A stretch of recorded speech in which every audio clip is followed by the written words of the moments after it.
All right, hello again. It's John. Welcome back to the channel. This is my second of the two post Camino videos that I said I would post, give you guys an update on things. On this one, I'm going to cover, well, first I'm going to cover a couple people who asked me, what have you been doing for the last 2 weeks since you got home? And then mostly going to talk about just some thoughts I had on my gear that I brought with me, what worked, what didn't work so well, what I might not bring again, and a little bit about what might be next as I'm still thinking about what the next epic adventure might be. So let's start off with what have I been doing. It's been a busy 2 weeks just catching up on a bunch of stuff you got to get done, right? Like home stuff. We have a car that two different cars that both our sons use, the one that's away in England at school, the one that just graduated. They both needed to get service done, so back and forth to getting them done. I'm up here in State College, Pennsylvania at our weekend place to get my RV serviced for its annual service and inspection. Squeezed in between, we had graduation weekend at Bucknell University this past weekend where my son graduated. Congratulations to him.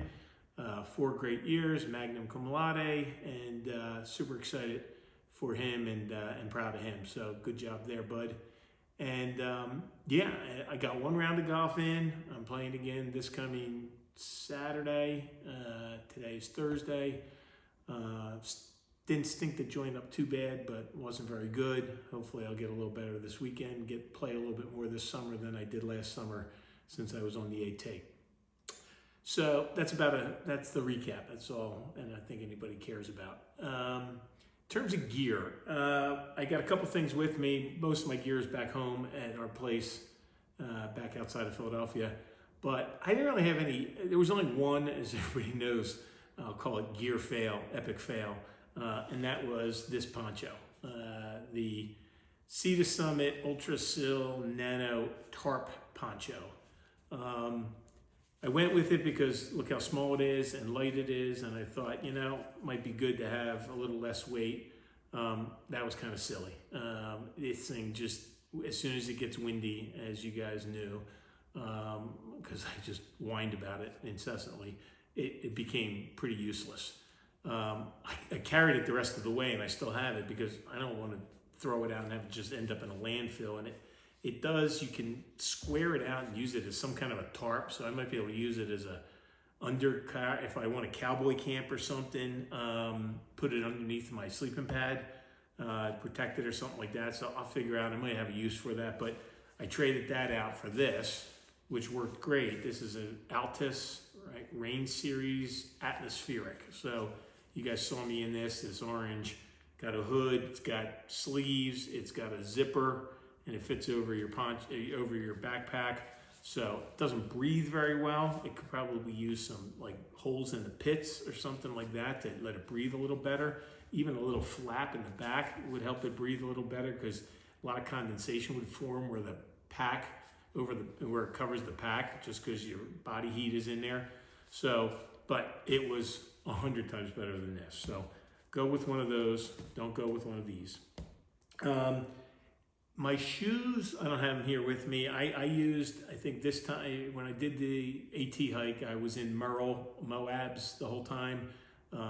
Was in some low cut ones and some mid cut ones, depending on what part of the trail I was on.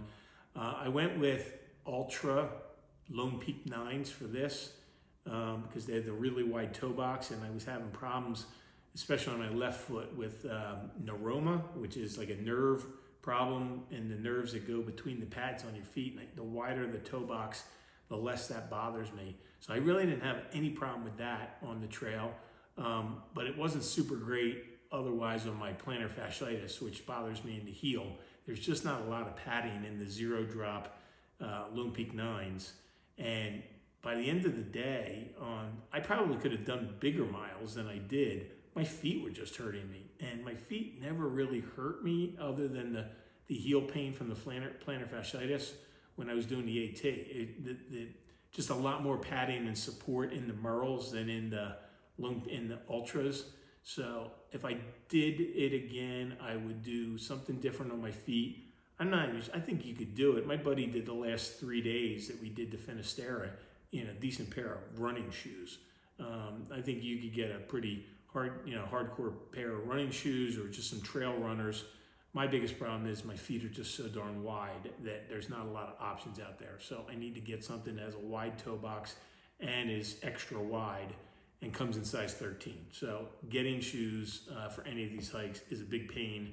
And my feet do bother me because if you don't have the right shoes, the plantar fasciitis gets flared up a lot. So I have to figure out what I'm going to use for whatever my next hikes are. I'll go back to the Merles for any kind of big trail hikes I do here in Pennsylvania or some other places I'll talk about at the end of the video.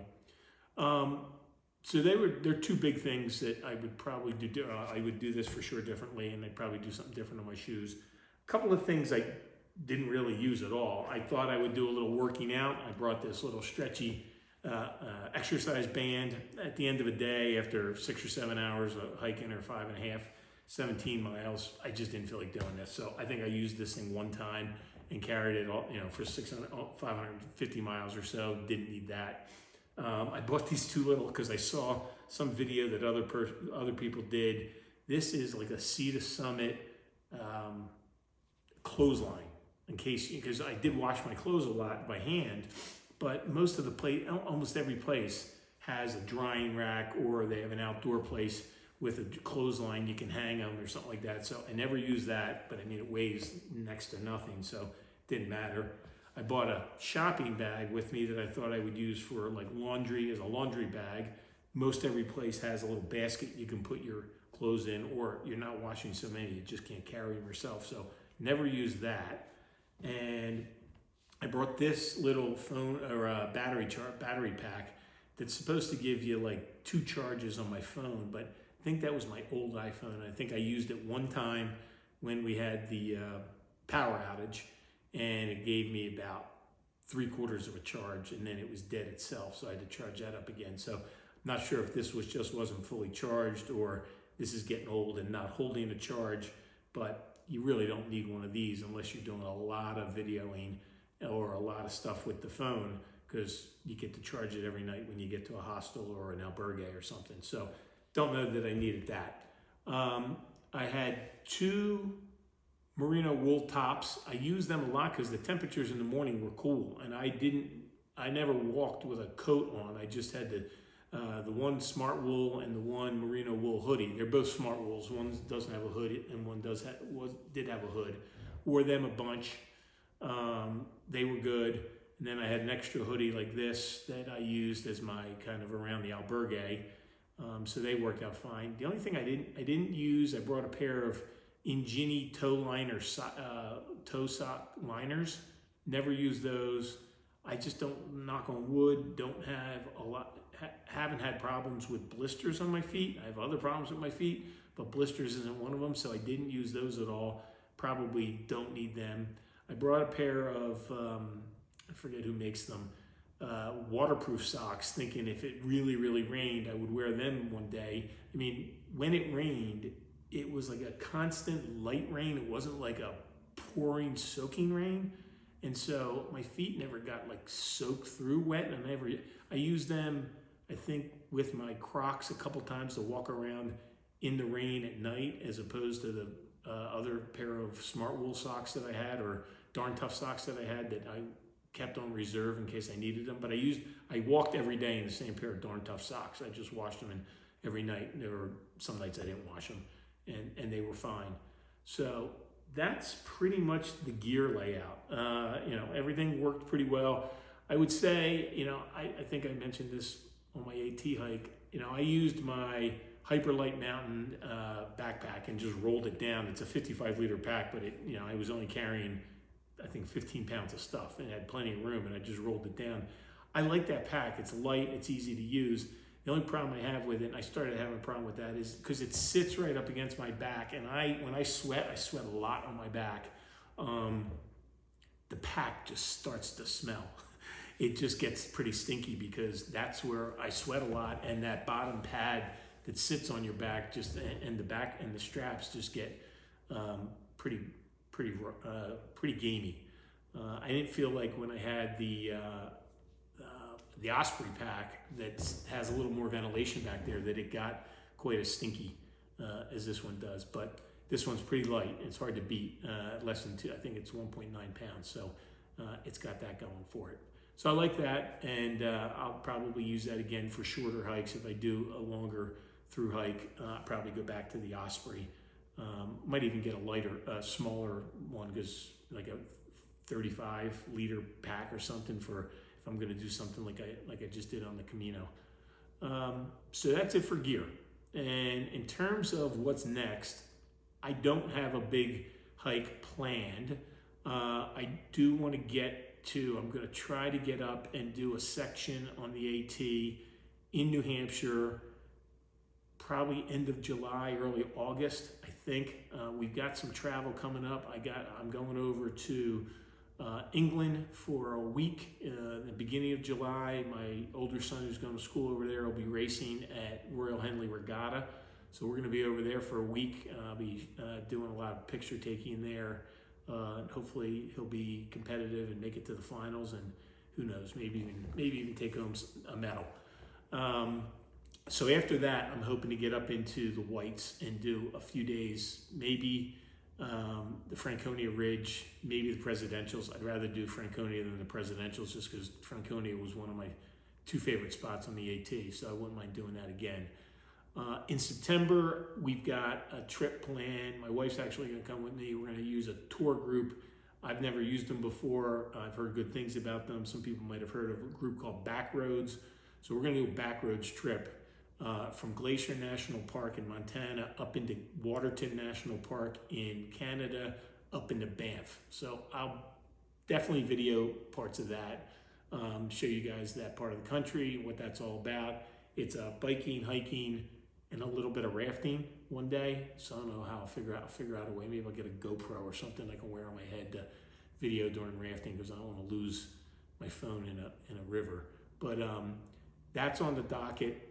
But in terms of a big hike, I'm looking at a couple different things. I really want to do the Te Aurora Trail in New Zealand, but you sort of have to start that. It's better to start that in December. January, you can start being kind of late. That's a long one. I was thinking about splitting it into two halves and doing like the North Island one year, the South Island another year.